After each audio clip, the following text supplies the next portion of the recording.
One Punch Man didn't just punch through walls, it punched through the anime meta. It mocked shonen tropes while feeling smarter than most of what it teased. So how did a series that looked untouchable go from lightning in a bottle to Please Don't Fumble Season 3?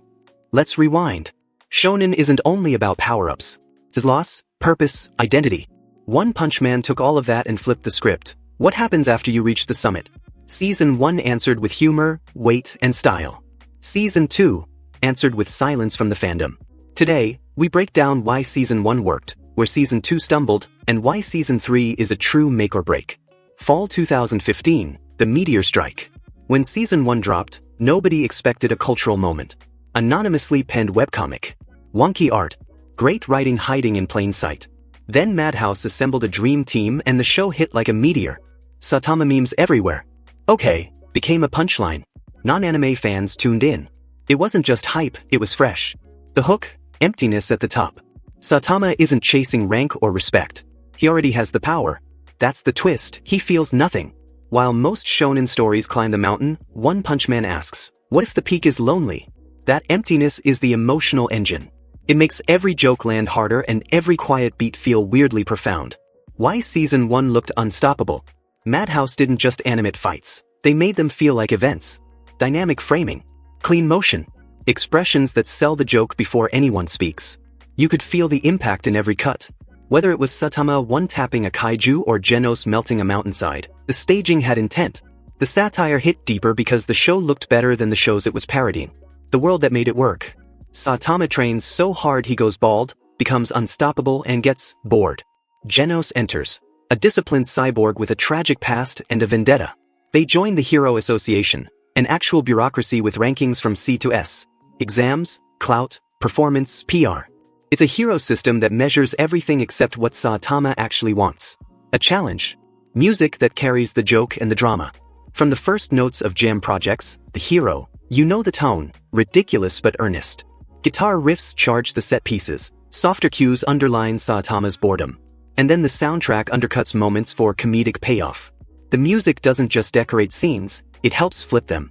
From webcomic to manga to anime. Once webcomic had rough lines and razor-sharp writing. Then Yusuke Murata's manga redraws added absurd detail and readable action. The anime fused both, humor that thinks, action that breathes. The result? A show that didn't just parody shonen, it reimagined it. Viewers noticed. Sales surged. The franchise looked unstoppable. The 4-year wait and the red flag. Then the gap, Season 1 in 2015, Season 2 4 years later. The buzz didn't die, it got louder. But the first teaser raised eyebrows. Genos didn't look slick, he looked dull. That shiny cybernetic sheen? Gone. It felt like energy had leaked out of the frame. And that was the canary in the coal mine. Season 2, from event to obligation. Studio shift, Madhouse out, J.C.STAFF in. On paper, J.C.STAFF is capable. In practice, One Punch Man demands a specific language of motion and exaggeration. Season 2's fights looked flat. Movement stiff. Expressions static. Color grading muddy. Comedy timing off. Scenes lingered too long, fights cut too fast. The series that once pushed visual boundaries suddenly felt boxed in. The identity drift. Here's the real sting. The story arc wasn't bad. More world building. The Monster Association brewing. New S-class faces. On paper, a natural escalation. But the heart, Saitama's existential comedy, was sidelined. Heavy exposition crowded the screen. A tournament gave us a glimpse of the old magic, but it was brief. The show stopped being the sharp satire and started resembling the battle anime it once playfully mocked. Think The Simpsons shifting from satire to self-parody.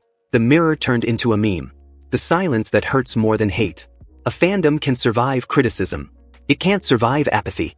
After Season 2, the conversation quieted. Not outraged, indifferent.